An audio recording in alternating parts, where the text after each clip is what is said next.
il a fallu le confinement pour réaliser qu'ils avaient vraiment envie de changer. Changer de job, d'appartement, changer de rythme de vie. Alors pourquoi ce déclic? Comment passer de l'idée au virage concret? Réponse avec nos invités. Ils n'ont pas tous changé de vie, mais quand même un petit peu. Julie Legout, bonjour. Bonjour. Vous êtes l'illustration de la mise au vert, j'ai envie de dire. Depuis quelques mois, vous vivez en Loir-et-Cher, juste avant Noël. Vous avez quitté votre 80 mètres carrés à Nanterre avec votre mari et vos enfants. Vous nous raconterez pourquoi ce changement de vie assez radical. Armelle de Liferme, bonjour. Bonjour.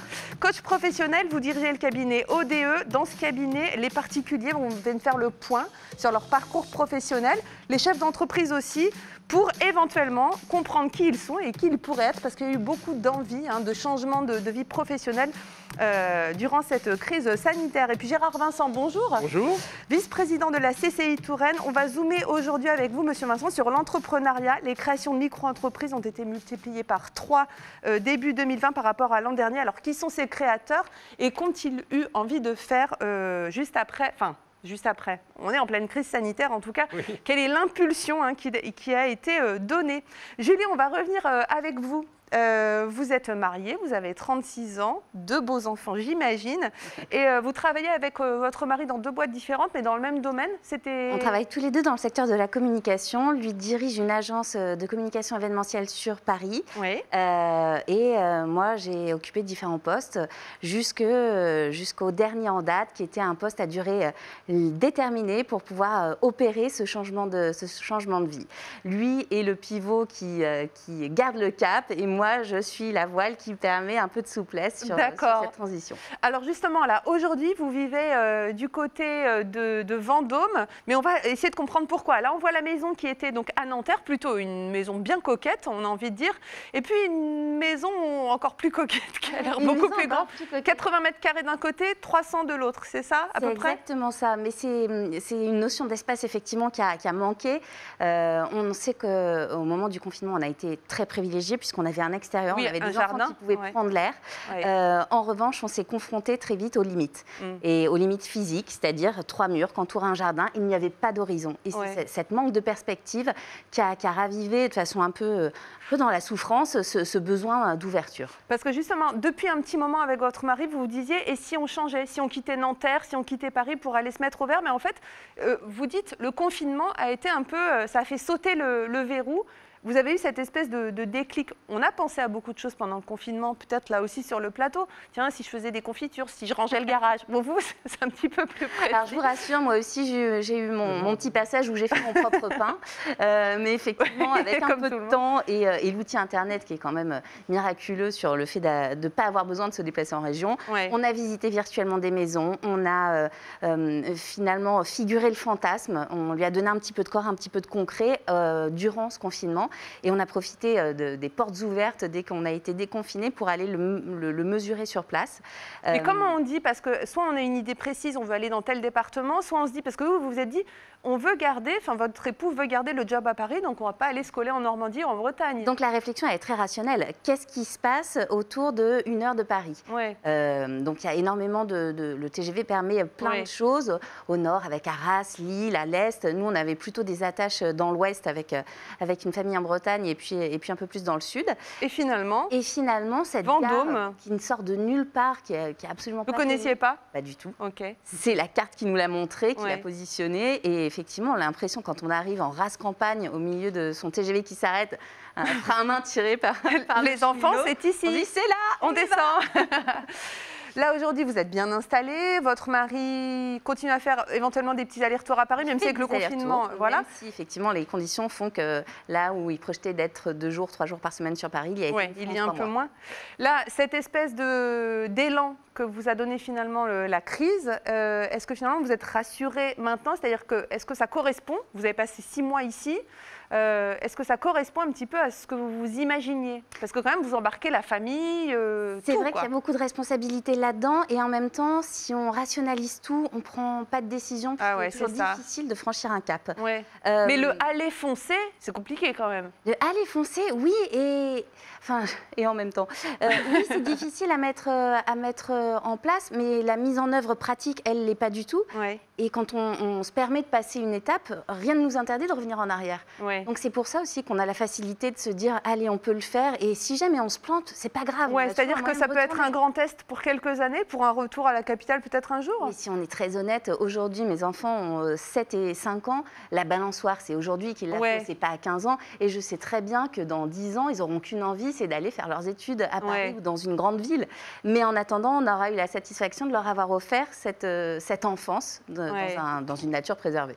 Bon, c'est quand même un bon virage. Des gens qui ont envie de prendre des virages chez vous, Armelle, dans votre cabinet, il y en a plusieurs. Alors, on ne vient pas non plus forcément pour prendre un virage à 360, mais quand même, les gens qui viennent vous voir, je rappelle, vous êtes coach professionnel, hein, votre cabinet s'appelle ODE.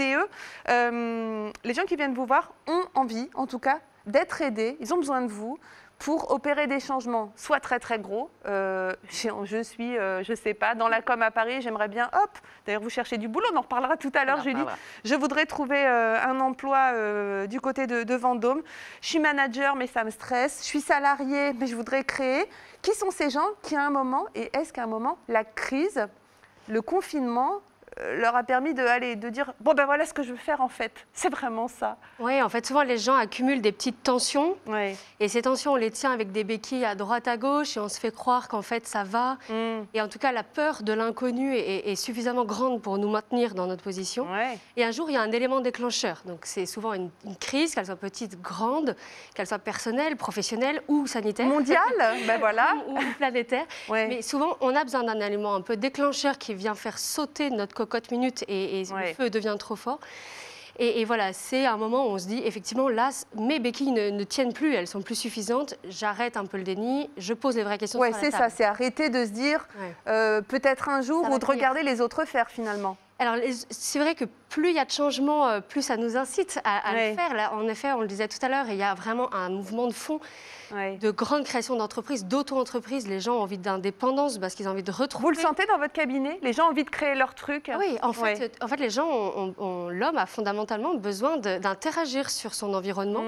Et quand il est dans des structures qui vident de sens le job en lui-même, les gens se raccrochent et ont soif de vraiment être créateurs, presque dans un sens artisanal du terme, même si le mot artisan peut être très très large.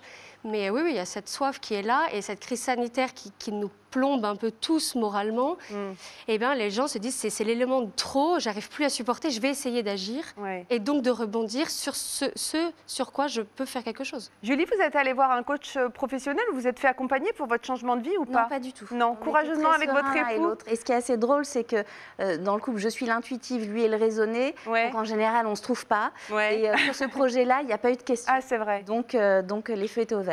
Alors, Armelle, changer quelque chose dans sa vie professionnelle, puisque là, c'est de la vie professionnelle dont on parle, ça veut dire réfléchir un peu à ce qu'on a fait, parce qu'on ne part pas de zéro. Quel va être le parcours? En fait, vous faites quoi avec vos clients quand il y a cette envie vraiment, après le confinement, de passer à autre chose ou de faire autrement, tout simplement? Dans tous les cas, s'il y a des questions, il faut prendre le temps de s'arrêter. Aujourd'hui, on court tout le temps, on a des rythmes très denses. Il faut prendre le temps de s'arrêter. Parfois, ça se fait très naturellement, de façon assez intuitive.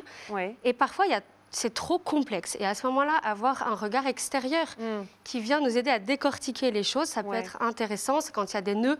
Finalement, donc là, c'est vous dépassionnez le débat. Exactement, on pose des émotions et on prend le temps de démêler un peu la pelote qui fait que la décision n'est pas évidente.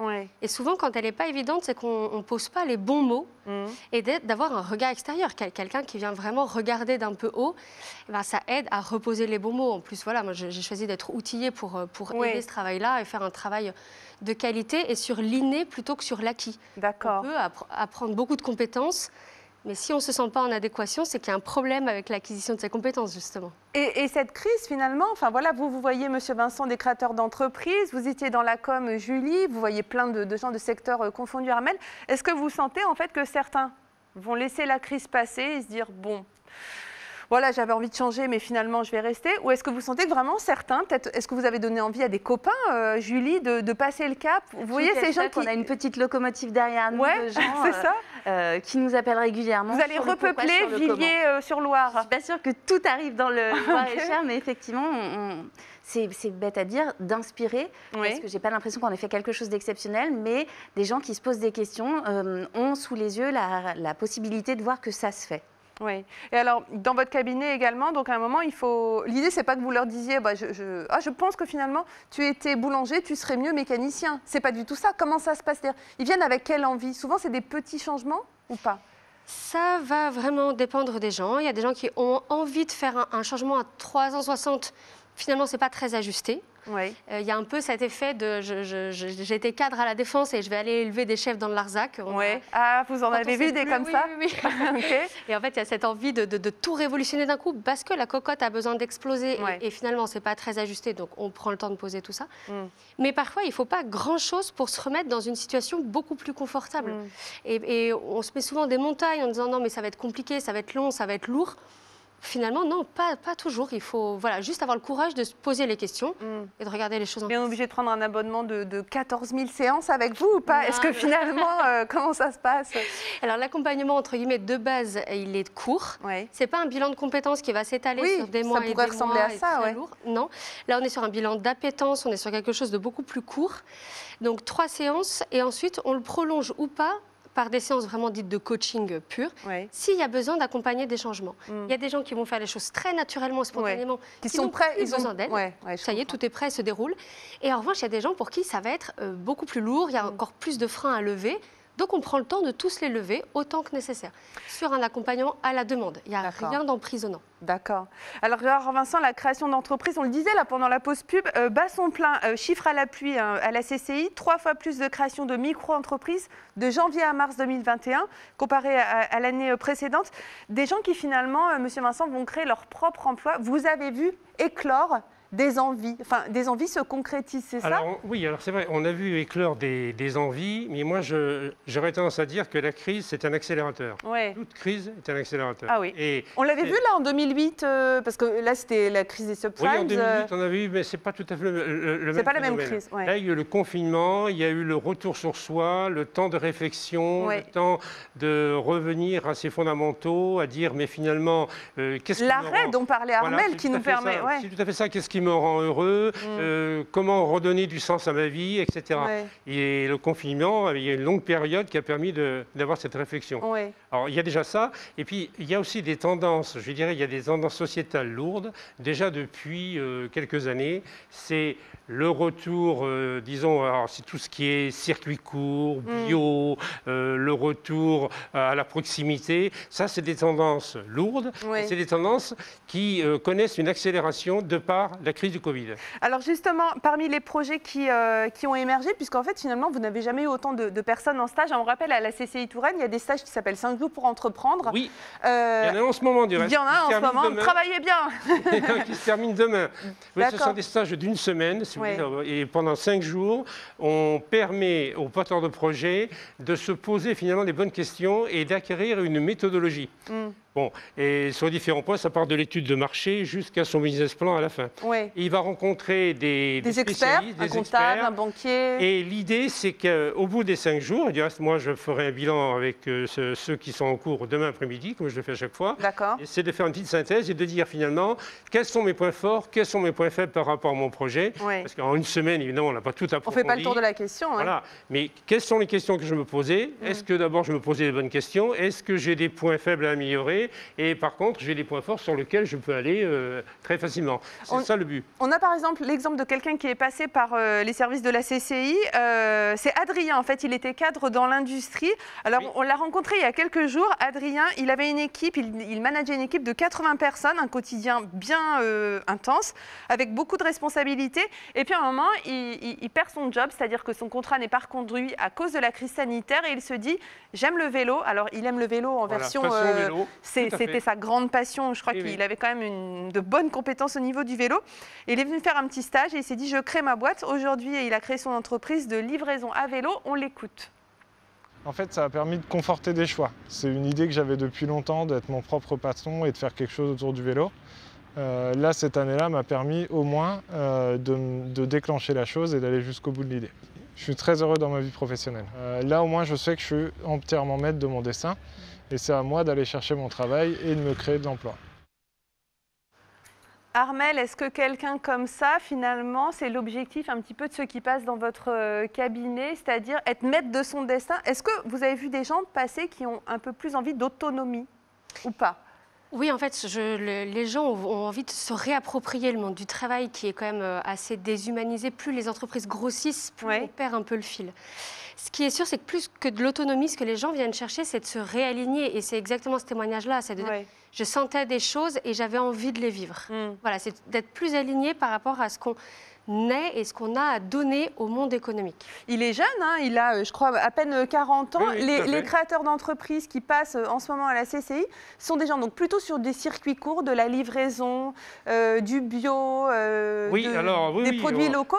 Et ce sont des gens qui ont à peine 40 ans. Qui ont à peine 40 ans. On a l'exemple récemment de 2 jeunes femmes, une qui est ingénieure agro, l'autre qui a fait une école supérieure de commerce. Elles ont travaillé chacune dans leur domaine et elles se sont connues. Et elles ont décidé de monter une boulangerie bio dans le centre de Tours. Elles ont suivi une formation à l'école de boulangerie de Grenoble et elles vont se lancer dans les semaines à venir. C'est un exemple. Un autre exemple, vous avez une personne qui avait une infirmière du secteur de santé. La santé aussi, elle sème pas mal par les temps qui courent. C'est un secteur où il y a une grosse saturation. Absolument. Et donc, une infirmière qui coordonnait plusieurs services, eh bien, elle a eu un petit problème parce qu'elle a des chats, elle adore les chats. Et partant en vacances, elle avait 3 chats, elle n'a pas trouvé Elle est devenue gardienne de société de gardiennage de chats. Non, elle a monté un hôtel haut de gamme pour les chats. Dans le centre de Tours. Voilà. Bon, je rappelle juste donc le site de la CCI, c'est touraine.cci.fr pour en savoir plus, par exemple, sur l'espace entreprendre donc à la CCI. Julie, j'ai envie qu'on termine cette partie avec vous. Finalement, vous êtes celle qui... Elle l'a fait. Elle l'a fait. Quel conseil vous donneriez à quelqu'un qui vraiment a envie de changement? Il faut être quoi? Juste... Faut être raisonnable et rationnel dans sa réflexion. Exemple typique, on veut quitter la ville, on s'imagine tout de suite vivre en pleine campagne. Non, si on a des enfants de bas âge, il faut voir où se situe l'école. Enfin, c'est des petites choses comme ça, confronter le fantasme à la réalité. Et après, s'autoriser le retour en arrière, se dire que c'est une porte ouverte. Je pense que ça aide beaucoup de gens à passer le cap. Et puis, on va profiter de 20 secondes supplémentaires pour passer finalement votre annonce. Vous avez un CV vidéo, ça passe sur la télé locale, rendez-vous compte. Vous cherchez un poste dans la communication, vous avez une petite caméra, vous pouvez y aller. Bien, moi, je suis une communicante, j'ai 14 ans d'expérience de la communication interne, externe, les médias, la publicité. Et j'aimerais beaucoup rejoindre une PME en région pour pouvoir les accompagner sur leur phase aussi de transformation digitale. Je vote oui, je vote Julie. Merci beaucoup Armelle, Monsieur Vincent, d'être venu sur notre plateau. On va continuer à parler d'économie tout à l'heure. On va aller dans les coulisses de l'entreprise Bergerot Percussion qui est installée à Ligueuil, un spécialiste des instruments de musique, une entreprise reconnue dans le monde entier. Rendez-vous tout de suite après la pub.